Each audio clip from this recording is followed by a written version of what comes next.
ಹಕ್ಕಿ ಹೆಂಗೆ ಲೈನಾಗಿ ಹೋಗ್ತಿದ್ದಾವೆ.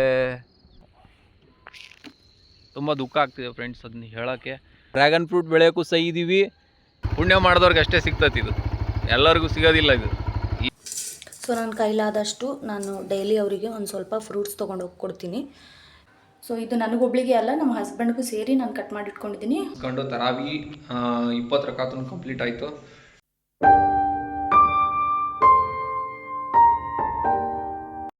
Hi guys, welcome back to my new log guys.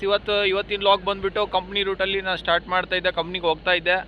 Morning 4 o'clock same ರೂಟೈನ್ ಎದ್ಬಿಟ್ಟು ತಾಜುದ್ ನಮಾಜ್ ಮುಗಿಸ್ಕೊಂಡು ನೆಕ್ಸ್ಟ್ ಬೆಳಗಿನ ಊಟ ಮುಗಿಸ್ಕೊಂಡ್ಬಿಟ್ಟು ಬೆಳಗ್ಗೆ ನಮಾಜ್ ಮುಗಿಸ್ಕೊಂಡು ಇವಾಗ ಜಸ್ಟ್ ಕಂಪ್ನಿಗೆ ಹೋಗ್ತಾ ಇದ್ದೀನಿ ಫ್ರೆಂಡ್ಸ್. ಒಂದು ಮಡಿಕೆ ಹೇಳ್ತೈತಂತೆ, ಆ ಮಡಿಕೆ ಕೇಳಿದ್ರಂತೆ ಯಾಕೆ ನೀ ಇಷ್ಟು ತಣ್ಣಗಿದೆ ಅಂತ ಹೇಳ್ಬಿಟ್ಟು ಒಬ್ಬ ಮನುಷ್ಯ. ಅದಕ್ಕೆ ಮಡಿಕೆ ಹೇಳ್ತಂತೆ, ನಾನು ಬಂದಿರೋದೇ ಉತ್ಪತ್ತಿ ಆಗಿರೋದೇ ಮಣ್ಣಿನಿಂದ, ನೆಕ್ಸ್ಟ್ ನಾನು ಹೋಗೋದೇ ಮಣ್ಣಿಗೆ. ಸೊ ಮಣ್ಣಿಯಲ್ಲೇ ಹೋಗೋದು ನಾನು. ಸೊ ಹಾಗಾಗಿ ನಾನು ಇಷ್ಟು ತಣ್ಣಗಿದ್ದೀನಿ, ಯಾವುದೇ ಟೆನ್ಷನ್ ಇಲ್ಲ, ಯಾರ್ದು ತಿಗಡಿಗಳಿಲ್ಲ ಅಂತ ಹೇಳ್ಬಿಟ್ಟು ಅದು ಮಡಿಕೆ ಹೇಳ್ತಂತೆ.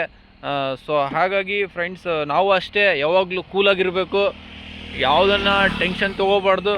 ಜೀವನದಲ್ಲಿ ಏನೇನಾಗುತ್ತೆ ಏನೇನಿಲ್ಲ ಅದನ್ನು ಯಾವ ರೀತಿಯಾಗಿ ನಾವು ಸಂಭಾಳಿಸ್ಬೇಕು, ಯಾವ ರೀತಿಯಾಗಿ ಅದನ್ನ ಹ್ಯಾಂಡ್ಲ್ ಮಾಡಬೇಕು ಅನ್ನೋದನ್ನು ನೋಡಬೇಕು. ಆಮೇಲೆ ಇವತ್ತು ಯಾಕೆ ಮಡಿಕೆ ನಾನು ಮ್ಯಾಟ್ರ್ ಹೇಳಿದಪ್ಪ ಅಂದರೆ, ಮಣ್ಣಿಂದ ಬಂದು ಮಣ್ಣನ್ನೇ ಸರ್ಕಂತೀನಿ ಅಂತ ಹೇಳ್ಬಿಟ್ಟು ಅದು ಹೇಳ್ತು.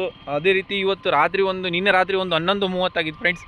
ಆವಾಗ ಒಂದು ಕಹಿ ಘಟನೆ ಆಯಿತು. ಒಂದು ಫೋನ್ ಬಂತು 11:30ಗೆ. ಇಲ್ಲ ಈ ಥರ ನಮ್ಮ ಒಬ್ಬ ಫ್ರೆಂಡು ಮಣಿಪಾಲ್ ಹಾಸ್ಪಿಟ್ಲಲ್ಲಿ ಅಡ್ಮಿಟ್ ಆಗಿದ್ದಾನೆ ಅಂತ ಹೇಳಿದ್ನಲ್ಲ. ಸೊ ಅವ್ರದ್ದು ನಿನ್ನೆ ರಾತ್ರಿ 11:30ಗೆ ಡೆತ್ ಆಗಿಬಿಡ್ತು. ಸೊ ಅವರಿಗೆ ಬಂದುಬಿಟ್ಟು ನನಗೆ ಹೇಳೋಕ್ಕೆ ತುಂಬ ದುಃಖ ಆಗ್ತೈತೆ, ಹೇಳೋಕೆ ಬೇಡ ಗೊತ್ತಿಲ್ಲ, ಬಟ್ ಆದ್ರೂ ಹೇಳ್ತೀನಿ. ಅವ್ರಿಗೆ ಬೋನ್ ಕ್ಯಾನ್ಸರ್ ಆಗಿತ್ತು. ಅದು ಭಾಳ ದಿನ ಆಗಿಲ್ಲ, ಪ್ರೀವಿಯಸ್ ಒಂದು 15 to 20 ಡೇಸಿಂದ ಸ್ವಲ್ಪ ಪೇನ್ ಜಾಸ್ತಿ ಕಾಣ್ತಾ ಇತ್ತು ಅವ್ರಿಗೆ. ಬಾಡಿ ಫುಲ್ ಪೇನು, ಇದು ಅಂಥೇಳಿ ಬೇರೆ ಬೇರೆ ಪ್ರಾಬ್ಲಮ್ ಸ್ಟಾರ್ಟ್ ಆಯಿತು. 15 ದಿವಸ ಹಿಂದೆ ಅಷ್ಟೇ ನಾವು ಮಂಗಳೂರಲ್ಲಿ ಅಡ್ಮಿಟ್ ಮಾಡಿದ್ದು ಅವನ್ನ. ಸೊ ನಿನ್ನೆ ರಾತ್ರಿ 11:30ಗೆ ಅವನು ಡೆತ್ ಆಗಿದ್ದಾನೆ. ಇದು ಕೇಳೋಕ್ಕೆ ಇವಾಗ ಆಮೇಲೆ ತುಂಬ ವಯಸ್ಸಾದವನು ಅಲ್ಲ, ಏನಲ್ಲ, ಒಂದು ಹೆಣ್ಣು ಮಗು ತಂದೆ. ತುಂಬ ದುಃಖ ಆಗುತ್ತೆ. ಈಗ ಒಂದು 32-33 ವರ್ಷ ಅವನಿಗೆ. ಸೊ ಆಮೇಲೆ ಅವ್ನ ವೈಫ್ ಬಂದುಬಿಟ್ಟು 7 months ಪ್ರೆಗ್ನೆಂಟ್ ಇದ್ದಾರೆ. ಸೊ ಆ ದೇವರು ಈ ಥರ ಮಾಡಬಾರ್ದಾಗಿತ್ತು ಈ ಚಿಕ್ಕ ವಯಸ್ಸಿಗೆ ಅವನಿಗೆ. ಅವನ ಹೆಂಡತಿಗೂ ದುಃಖವನ್ನು ಭರಿಸುವಂಥ ಶಕ್ತಿ ಆ ದೇವರು ಕೊಡಲಿ. ಆಮೇಲೆ ತುಂಬ ದುಃಖ ಆಗ್ತಿದೆ ಫ್ರೆಂಡ್ಸ್ ಅದನ್ನ ಹೇಳೋಕ್ಕೆ. ಬಟ್ ನಾವು ಹೇಳಬೇಕಲ್ಲ ನಮ್ಮ ಜೀವನದಲ್ಲಿ ಏನಾಗ್ತಾಯಿದೆ, ಯಾವ ಟೈಮಲ್ಲಿ ಏನಾಯಿತು, ಹೇಗೆ ಎಂತು ಅಂತ. ಸೊ ಹಾಗಾಗಿ ಹೇಳಬೇಕಾಯ್ತು ಫ್ರೆಂಡ್ಸ್, ಹೇಳಿದೆ. ನಿನ್ನೆ 11:30ಗೆ ಈ ಥರ ಆಗಿದೆ ಅಂತ ಹೇಳ್ಬಿಟ್ಟು ಫೋನ್ ಬಂತು. ಸೊ ಇವತ್ತು ಅದೇ ಹೋಗಿ ಅವ್ರ ಮನೆಗೆ ಸ್ವಲ್ಪ ಸಾಂತ್ವನ ಹೇಳಿಬಿಟ್ಟು ಬರೋಣ ಅಂತ ಅಂದ್ಕೊಂಡಿದ್ದೀನಿ. ಓಕೆ ಗೈಸ್, ಮತ್ತೆ ಇವಾಗ ನಾನು ಕಂಪ್ನಿಗೆ ಹೋಗ್ತಾ ಇದ್ದೀನಿ, ಲೇಟ್ ಆಗಿದೆ. ನಾನು ಮತ್ತೆ ಈವ್ನಿಂಗ್ ನಿಮಗೆ ಸಿಗ್ತೀನಿ. ಅಲ್ಲಿವರೆಗೂ ಟೇಕ್ ಕೇರ್. ನೋಡಿ ಗಾಯ್ಸ್, ಅಡಿಕೆ ಮಲೆನಾಡಿನವ್ರು ಅಷ್ಟೇ ಬೆಳೀತಿಲ್ಲ ಈಗ ಅಡಿಕೆ. ನಾವು ಉತ್ತರ ಕರ್ನಾಟಕದವರು ಫುಲ್ ಫೇಮಸ್ ಇವಾಗ ಅಡಿಕೆಗೆ. ನಮ್ಮ ಬಯಲುಸೀಮೆಗೆ ಅಡಿಕೆ ಭಾಳ ರೇರ್ ಇತ್ತು, ಬಟ್ ಇವಾಗ ನಮ್ಮ ಉತ್ತರ ಕರ್ನಾಟಕದಲ್ಲೂ ಮಸ್ತು ಬೆಳೀತಿದ್ದಾರೆ ಜನಗಳು ಅಡಿಕೆನ. ಎಲ್ಲೆಲ್ಲೋ ಅಡಿಕೆ.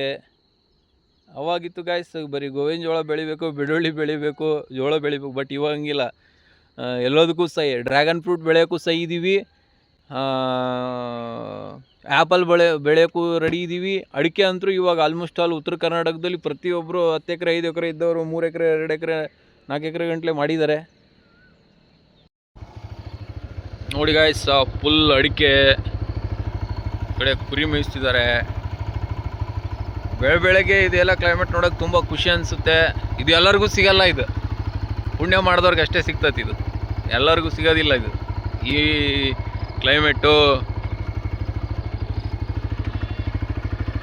ನೋಡಿ ಎಲ್ಲ ಬಯಲುಸೀಮೆನೇ ಇದು.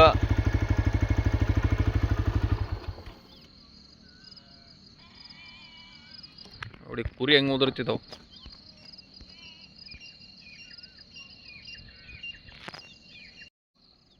ನೋಡಿ ಫ್ರೆಂಡ್ಸ್, ಹಕ್ಕಿ ಹೆಂಗೆ ಲೈನಾಗಿ ಹೋಗ್ತಿದ್ದಾವೆ. ಬೆಳಗ್ಗೆ 4 ಗಂಟೆಗೆ ಎದ್ಬಿಟ್ಟು ರೊಟ್ಟಿ, ಆಮೇಲೆ ಹೆಸರುಕಾಳು ಪಲ್ಯ, ರೈಸ್ ಮತ್ತು ಸಾರು, ಅದಾದಮೇಲೆ ಉಪ್ಪಿನಕಾಯಿ, ಪುಡಿ ಚಟ್ನಿ, ಮೊಸರು ಎಲ್ಲ ಇತ್ತು. ಸೊ ಊಟ ಮಾಡಿ ಒಂದು ಸ್ವಲ್ಪ ಶರ್ಬತ್ ಮಾಡಿಕೊಟ್ಟಿದ್ದೆ. ಅವರು ಸ್ವಲ್ಪ ಹೀಟ್ ಅಂತ ಹೇಳ್ತಾಯಿದ್ರು. ಸೊ ಅದಾದಮೇಲೆ ನೆಕ್ಸ್ಟು ಟೀ ಮಾಡ್ಕೊಂಡು ಕುಡಿದು ಅವರು ಹೋದರು. ಬೆಳಗ್ಗೆ ವಿಡಿಯೋ ಮಾಡೋಕ್ಕಾಗಲಿಲ್ಲ, ಹಾಗಾಗಿ ಈಗ ನಾನು ವಿಡಿಯೋನ ಸ್ಟಾರ್ಟ್ ಮಾಡ್ತಾಯಿದ್ದೀನಿ. ನಾನು ಬಂದುಬಿಟ್ಟು ಬೆಳಗ್ಗೆ 4 ಗಂಟೆಗೆ ಎದ್ದು ಊಟ ಮುಗಿಸ್ಕೊಂಡು ನಮಾಜ್ ಮುಗಿಸ್ಕೊಂಡು ಮಲ್ಕೊಂಡ್ಬಿಡ್ತೀನಿ. ಮಲ್ಕೊಂಡು ಒಂದು 8-8:15 ಎದ್ದು ರೆಡಿಯಾಗಿ ಡೈರೆಕ್ಟಾಗಿ ಹೋಗ್ತೀನಿ. ಆದರೆ ನಮ್ಮ ಹಸ್ಬೆಂಡಿಗೆ ಟೈಮ್ ಸಿಗೋಲ್ಲ. ಸೊ ಅವರು ಡೈರೆಕ್ಟಾಗಿಯೇ ಹೋಗ್ತಾರೆ.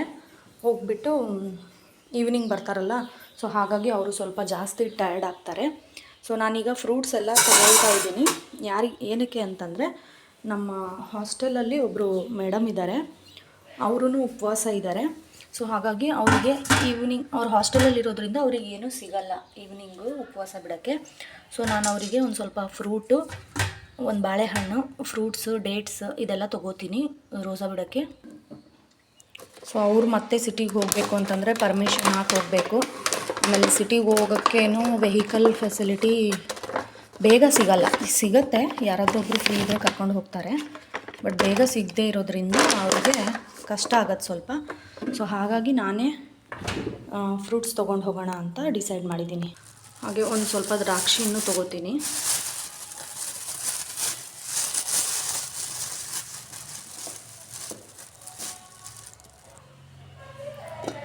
ಸೊ ಇಷ್ಟು ಫ್ರೂಟ್ಸನ್ನು ಅವರಿಗೆ ಬಾಕ್ಸಲ್ಲಿ ತೊಗೊಂಡೋಗಿ ಕೊಡ್ತೀನಿ. ಸೊ ಈವ್ನಿಂಗು ಉಪವಾಸ ಬಿಡೋ ಟೈಮಲ್ಲಿ ಅವರು ತಿಂತಾರೆ. ಸೊ ಇದು ಯಾವುದೂ ನಾನು ವಾಶ್ ಮಾಡಿಲ್ಲ. ಏನಕ್ಕೆ ಅಂತಂದರೆ ಈವ್ನಿಂಗ್ ತನಕ ಸ್ವಲ್ಪ ವಾಶ್ ಮಾಡಿಬಿಟ್ರೆ ನೀರು ಹಿಡಿದ್ಬಿಡುತ್ತೆ. ಸೊ ಹಾಗಾಗಿ ನಾನು ಇದನ್ನು ವಾಶ್ ಮಾಡಲ್ಲ. ಅವ್ರಿಗೆ ಹೇಳ್ತೀನಿ, ಸೊ ತಿನ್ನೋಕ್ಕಿಂತ ಮುಂಚೆ ಒಂಚೂರು ವಾಶ್ ಮಾಡ್ಕೊಳ್ಳಿ ಅಂತೇಳಿ.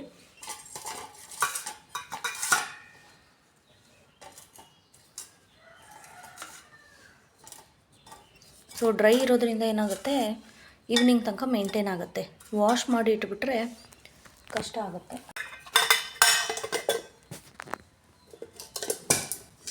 ಸೊ ನಾನು ಕೈಲಾದಷ್ಟು ನಾನು ಡೈಲಿ ಅವರಿಗೆ ಒಂದು ಸ್ವಲ್ಪ ಫ್ರೂಟ್ಸ್ ತೊಗೊಂಡೋಗಿ ಕೊಡ್ತೀನಿ. ಏನಾದರೂ ನಾನ್ ವೆಜ್ ಮಾಡಿದ್ರೆ ಒಂದಿನ ಊಟಕ್ಕೆ ಕರಿತೀನಿ ನಾನು ಅವ್ರಿಗೆ ಮನೆಗೆ. ಸೊ ನಾನ್ ವೆಜ್ ಮಾಡಿದ್ದ ಟೈಮಲ್ಲಿ. ಸೊ ಈಗ ಸ್ಕೂಲಿಗೆ ಟೈಮ್ ಆಗಿದೆ. ಸೊ ನಾನು ಹೊರಡ್ತಾ ಇದ್ದೀನಿ. ನಿಮಗೆ ಈವ್ನಿಂಗ್ ಕಂಟಿನ್ಯೂ ಮಾಡ್ತೀನಿ ವ್ಲಾಗ್ನ. ಸೊ ಈ ಡೆಡ್ ಎಂಡಲ್ಲಿ ನಮ್ಮ ಸ್ಕೂಲ್ ಬಸ್ ಬರುತ್ತೆ. ಡೈಲಿ ಇಲ್ಲಿ ತನಕ ನಾವು ನಡ್ಕೊಂಬರ್ಬೇಕು. ಸೊ ಇಲ್ಲಿಂದ ಪಿಕಪ್ಪು ಡ್ರಾಪ್ ಇರುತ್ತೆ ನಮ್ಮ ಸ್ಕೂಲ್ ಬಸ್. ಈಗ ಬಂದೆ ನಾನು ಸ್ಕೂಲಿಂದ. ಇವಾಗ ಗಂಟೆ ಬಂದುಬಿಟ್ಟು 5 ಗಂಟೆ ಆಗಿದೆ. ಸೊ ನಾನು ಶರ್ಬತ್ ಮಾಡ್ಕೊಂಡಿದ್ದೀನಿ 1 ಗ್ಲಾಸ್ ಅಷ್ಟು. ಇದರಲ್ಲಿ ನಾನು ಕಾಮಕಸ್ತೂರಿ ಬೀಜ ಯೂಸ್ ಮಾಡಿದ್ದೀನಿ. ಸೊ ಇದರಿಂದ ಏನಾಗುತ್ತೆ, ಡಿಹೈಡ್ರೇಟ್ ಆಗಿರುತ್ತಲ್ಲ ಬೆಳಗಿಂದ ದೇಹ, ಅದು ಸ್ವಲ್ಪ ತಂಪಾಗುತ್ತೆ. ಹಾಗೆ ಇದನ್ನು ಫ್ರಿಜ್ಜಲ್ಲಿ ಇಡ್ತಾಯಿದ್ದೀನಿ. ಸೊ 1 ಅವರ್ ಮಾತ್ರ ಇದನ್ನು ಫ್ರಿಜ್ಜಲ್ಲಿ ಇಡ್ತೀನಿ. ಈಗ 5 ಗಂಟೆ ಎಕ್ಸಾಕ್ಟ್ 6:30 ಉಪವಾಸ ಬಿಡೋ ಟೈಮಲ್ಲಿ ಇದನ್ನು ತೆಗಿತೀನಿ. ಸೊ ಜಾಸ್ತಿ ಕೋಲ್ಡನ್ನು ನಾನು ಯೂಸ್ ಮಾಡಲ್ಲ. ತುಂಬ ಕೋಲ್ಡ್ ಯೂಸ್ ಮಾಡಿದ್ರೂ ಬಾಡಿಗೆ ಎಫೆಕ್ಟು. ಹಾಗಾಗಿ ಲೈಟ್ ಕೋಲ್ಡ್ ಆಗಲಿ ಅಂಥೇಳಿ ಇದನ್ನು ನಾನು ಫ್ರಿಜ್ಜಲ್ಲಿ ಇಡ್ತಾಯಿದ್ದೀನಿ. ಸೊ ಅಸರಿಂದ ನಮಾಜ್ ಮಾಡಬೇಕು ಈವ್ನಿಂಗ್ ಟೈಮಿಂದು. ಸೊ ನಮಾಜ್ ಮುಗಿಸಿ ನಾನು ನಿಮಗೆ ಸಿಗ್ತೀನಿ.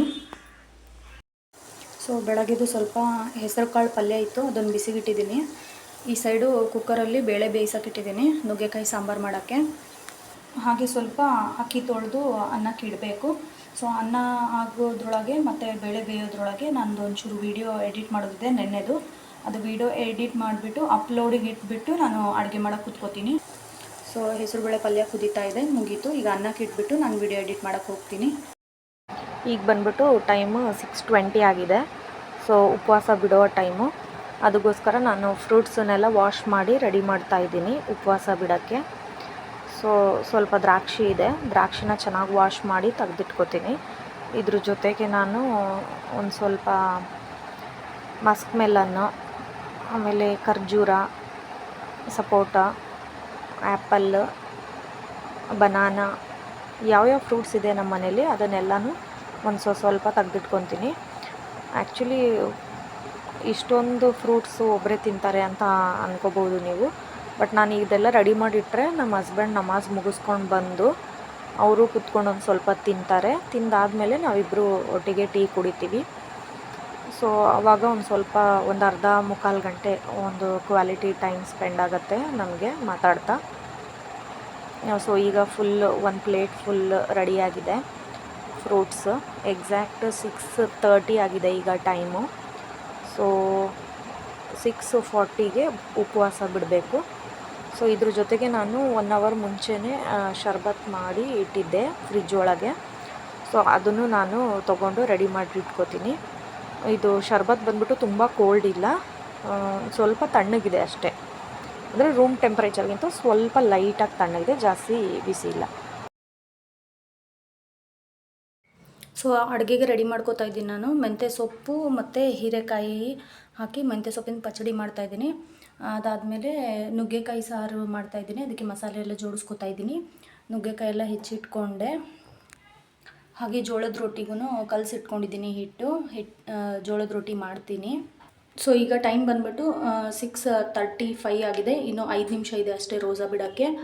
ಸೊ ನಾನು ಇಲ್ಲಿ ಶರ್ಬತ್ ಮಾಡಿ ಇಟ್ಕೊಂಡಿದ್ದೀನಿ, ಅದ್ರ ಜೊತೆಗೆ ಫ್ರೂಟ್ಸು. ಸೊ ಇದು ನನಗೊಬ್ಳಿಗೆ ಅಲ್ಲ, ನಮ್ಮ ಹಸ್ಬೆಂಡ್ಗೂ ಸೇರಿ ನಾನು ಕಟ್ ಮಾಡಿ ಇಟ್ಕೊಂಡಿದ್ದೀನಿ. ಅವರು ಉಪವಾಸ ಬಿಟ್ಟು ನಮಾಜ್ ಮುಗಿಸ್ಕೊಂಡು ಬಂದು ಅವರು ತಿಂತಾರೆ ನನ್ನ ಜೊತೆಗೆ. ಸೊ ಈಗ ಉಪವಾಸ ಬಿಡೋಕ್ಕೆ ರೆಡಿ ಮಾಡ್ಕೊಂಡಿದ್ದೀನಿ. ಉಪವಾಸ ಬಿಟ್ಟು ನಮಾಜ್ ಮಾಡಿ ಮತ್ತೆ ಸಿಗ್ತೀನಿ ನಾನು ನಿಮಗೆ. ಹಾಂ ಫ್ರೆಂಡ್ಸ್, ಇವಾಗ ಜಸ್ಟ್ ಬಂದೆ ನಾನು. ರೋಸಾ ಎಲ್ಲ ಮುಗೀತು. ಹೋಗ್ಬಿಟ್ಟು ನಮಾಜೆಲ್ಲ ಮುಗಿಸ್ಕೊಂಡು ಇಫ್ತಾರೆಲ್ಲ ಮುಗೀತು.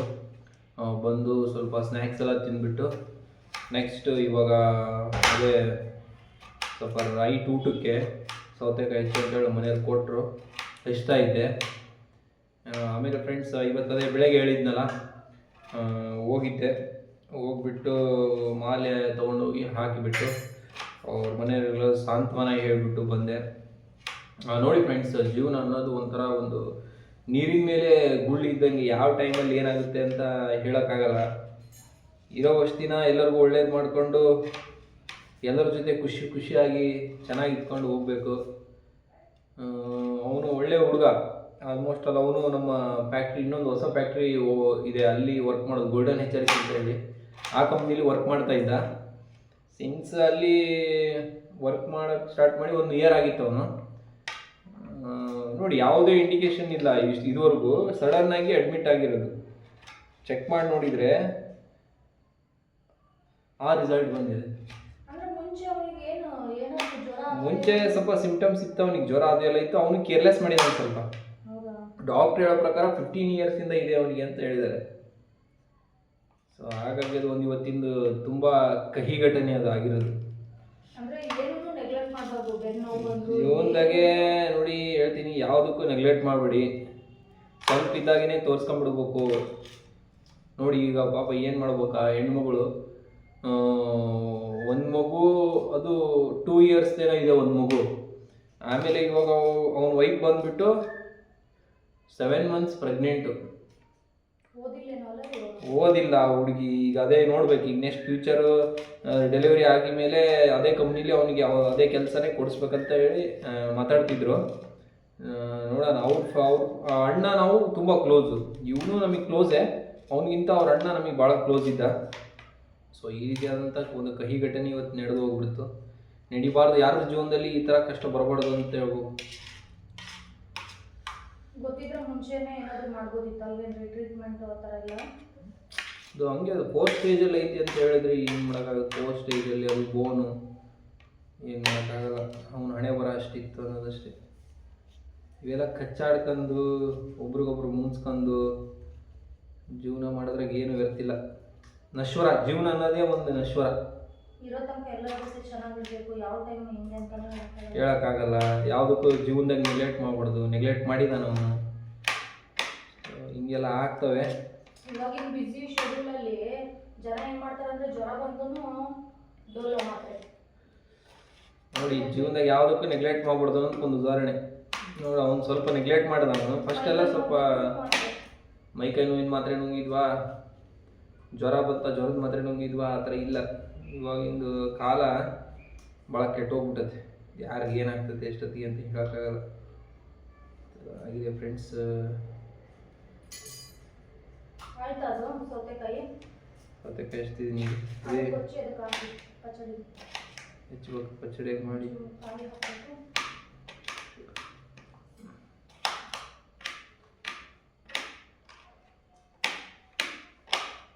ಹೊಟ್ಟೆ ಹಸಿತಾ ಇಲ್ಲ, ಫ್ರೂಟ್ಸ್ ತಿಂದು ಸರಿ ಹೋಯ್ತು ಇದು ಮತ್ತೆ. ಫ್ರೆಂಡ್ಸ್ ಏನಾಗುತ್ತೆ ಅಂದರೆ ಇವಾಗ ಈವ್ನಿಂಗ್ಗೆ ನಾವು ಸ್ವಲ್ಪ ಫ್ರೂಟ್ಸ್ ಗೀಟ್ಸ್ ಎಲ್ಲ ತಿಂದ್ಬಿಡ್ತೀವಿ ಅಲ್ಲೇ ಮಸ್ಜಿದಲ್ಲಿ. ಫ್ರೂಟ್ಸ್ ತಿಂತೀವಿ, ಮತ್ತು ಮನೆಗೆ ಬಂದು ಫ್ರೂಟ್ಸ್ ತಿಂತೀವಿ. ಮಾರ್ನಿಂಗ್ ಟೀ ಕುಡ್ದಿದ್ದು ತಲೆ ಗಿರ್ರ ಅಂತಿತ್ತು. ಬಂದು ಅದೇ ಫಸ್ಟ್ ಬಂದು ಟೀ ಕುಡಿದೆ, ಒಂದು ಲೋಟ ಟೀ ಕುಡಿದ್ಬಿಟ್ಟು ಮಾತಾಡೋಣ ನಮ್ಮ ಫ್ರೆಂಡ್ಸ್ ಜೊತೆ, ಶೇರ್ ಮಾಡ್ಕೊಳ್ಳೋಣ ಇವತ್ತಿಂದು ಡೇನ ಅಂತ ಹೇಳ್ಬಿಟ್ಟು ಮತ್ತೆ ಲಾಗ್ ಸ್ಟಾರ್ಟ್ ಮಾಡಿದೆ ನಾನು ಇವಾಗ. ಲಿಟ್ರಲಿ ತುಂಬ ಬೇಜಾರಾಯ್ತು ಫ್ರೆಂಡ್ಸ್ ಇವತ್ತು. ಇವತ್ತು ಹೆಂಗಿತ್ತು ರೀ ಉಪವಾಸ? ಏನು ಕೆಲಸ ಜಾಸ್ತಿ ಇತ್ತ ಕಂಪ್ನಿಯಲ್ಲಿ? ಕೆಲಸ ಇಲ್ಲ, ಕೆಲಸ ಅಷ್ಟೇನು ಇರಲಿಲ್ಲ, ಬಟ್ ಬಿಸಿಲು ಜಾಸ್ತಿ ಇದೆ. ಬಿಸಿಲು ಏನಾಗಿದೆ ಅಂದರೆ ನಮ್ಮ ಉತ್ತರ ಕರ್ನಾಟಕ ಕಂಪೇರ್ ಬೇರೆ ಇದಕ್ಕೆ ಡಿಸ್ಟಿಕ್ಗಳಿಗೆ ಕಂಪೇರ್ ಮಾಡಿದ್ರೆ ಸ್ವಲ್ಪ ಈ ಉತ್ತರ ಕರ್ನಾಟಕ ಜಾಸ್ತಿ ಬಿಸಿಲು. ಒಂದು 35 ಡಿಗ್ರಿ ಸೆಲ್ಸಿಯಸ್ ಇರುತ್ತೆ. ನಾವು ಚೆಕ್ ಮಾಡಿದೆ ಥರ್ಮೋಮೀಟ್ರಲ್ಲಿ 35 ಡಿಗ್ರಿ ಇದೆ. ಸೊ 35 ಡಿಗ್ರಿ ಅಂದರೆ ಭಾಳ ಕಷ್ಟ. ನನಗೂ ಇವತ್ತು ತುಂಬ ಟಯರ್ಡ್ ಆಗಿತ್ತು. ನಮ್ಮ ಕ್ಲಾಸ್ 7th ಬಂದ್ಬಿಟ್ಟು 3rd ಫ್ಲೋರಲ್ಲಿ ಇದೆ. ಆಮೇಲೆ ಇನ್ನೊಂದು ಟೀಚಿಂಗ್ ಫೀಲ್ಡ್ ಅವ್ರು ಇರೋದಂತೂ ಪಾಪ ರೋಜಾ ಇರ್ತಾರಲ್ಲ, ಉಪವಾಸ ಇದ್ದವ್ರಿಗೆ ಭಾಳ ತ್ರಾಸಾಗುತ್ತೆ. ಯಾಕಂದ್ರೆ ಅವರು ಕಂಟಿನ್ಯೂಸ್ ಆಗಿ ನಿಂತ್ಕೊಂಡು ಇದ್ದು ಪಾಠ ಹೇಳ್ಬೇಕಲ್ಲ ಹುಡುಗರಿಗೆ, ಗಂಟ್ಲೆಲ್ಲ ಒಣಗುತ್ತೆ, ಕಷ್ಟ ಆಗುತ್ತೆ. ಆಮೇಲೆ ನಮ್ಮದು 3rd ಫ್ಲೋರಲ್ಲಿ ಇರೋದು 7th AB. 10 ಇಳಿ ಸಾಕಾಯ್ತಪ್ಪ.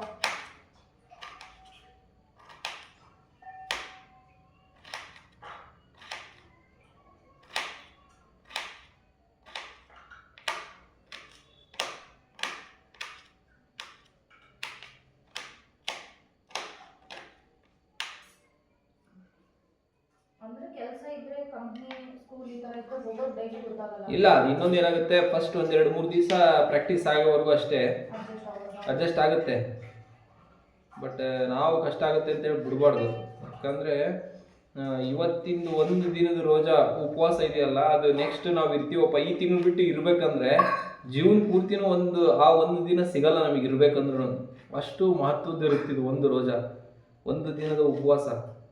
ನಮ್ಮ ಕುರಾನ ಅದನ್ನೇ ಹೇಳೋದು, ಒಂದು ದಿನ ಏನಾದರೂ ನಾವು ರೋಜಾ ಬಿಟ್ವಿ ಅಂದರೆ ಆ ದಿನ ನಮಗೆ ಬೇಕಂದ್ರೆ, ಆ ದಿನ ಆ ಥರ ಒಂದು ಉಪವಾಸ ಮಾಡಬೇಕಂದ್ರೆ ವರ್ಷ ಪೂರ್ತಿ ಮಾಡಿದರೂ ಸಿಗಲ್ಲ. ಇದ್ರದ್ದು ಪುಣ್ಯ ಏನಿದೆಯಲ್ಲ, ಇವಾಗ ಈ ರಂಜಾನ್ ತಿಂಗಳಲ್ಲಿ ಒಂದು ರೋಜಾ ಮಾಡೋಂಥ ಪುಣ್ಯ ಇದೆಯಲ್ಲ, ನಾವು ವರ್ಷ ಪೂರ್ತಿ ಇದ್ರೂ ಅದ್ರದ್ದು ಆ ಪುಣ್ಯ ಅದರಲ್ಲಿ ಹೌದು, ಅದು ಸಿಗಲ್ಲ. ಸೊ ಹಂಗಾಗಿ ದೇವರು ಎಷ್ಟು ನಮಗೆ ಇರೋಂಥ ಶಕ್ತಿ ಕೊಡ್ತಾನೆ ಅಷ್ಟು ಇರೋಣ, ನಮ್ಮ ಶಕ್ತಿ ಮೀರಿನೂ ಇರೋಣ ಹೇಳ್ಬಿಟ್ಟು ಫ್ರೆಂಡ್ಸ್ ಇವಾಗ ಟೈಮ್ ಆಗಿದೆ. ನಾನು ತರಾವಿಗೆ ಹೋಗ್ಬೇಕು. ಟೈಮ್ 8 o'clock ಆಗಿದೆ ಈಗ, ನೈಟು 8:15 ಅಜಾನ್ ಆಗುತ್ತೆ. ಸೊ ಹಾಗಾಗಿ ನಮಾಜ್ಗೆ ಹೋಗ್ಬೇಕು ನಾನು. ಸೊ ಮತ್ತೆ ನಮಾಜ್ ಮುಗಿಸ್ಕೊಂಬಂದು ಮತ್ತೆ ನಿಮ್ಗೆ ಸಿಗ್ತೀನಿ. ಅಲ್ಲಿವರೆಗೂ ಟೇಕ್ ಕೇರ್. ಫ್ರೆಂಡ್ಸ್ ಇವಾಗ ಜಸ್ಟ್ ತಾನೇ ನಾನು ನಮಾಜ್ ಮುಗಿಸ್ಕೊಂಡು ತರಾವಿ 20 ರಕಾತನ್ನು ಕಂಪ್ಲೀಟ್ ಆಯಿತು ಮಾಡಿಕೊಂಡು ಇವಾಗ ಜಸ್ಟ್ ಮನೆಗೆ ಬಂದೆ. ಸೊ ಈ ಮನೆಗೆ ಬಂದುಬಿಟ್ಟು ಇವಾಗ ಊಟ ಮಾಡಬೇಕು.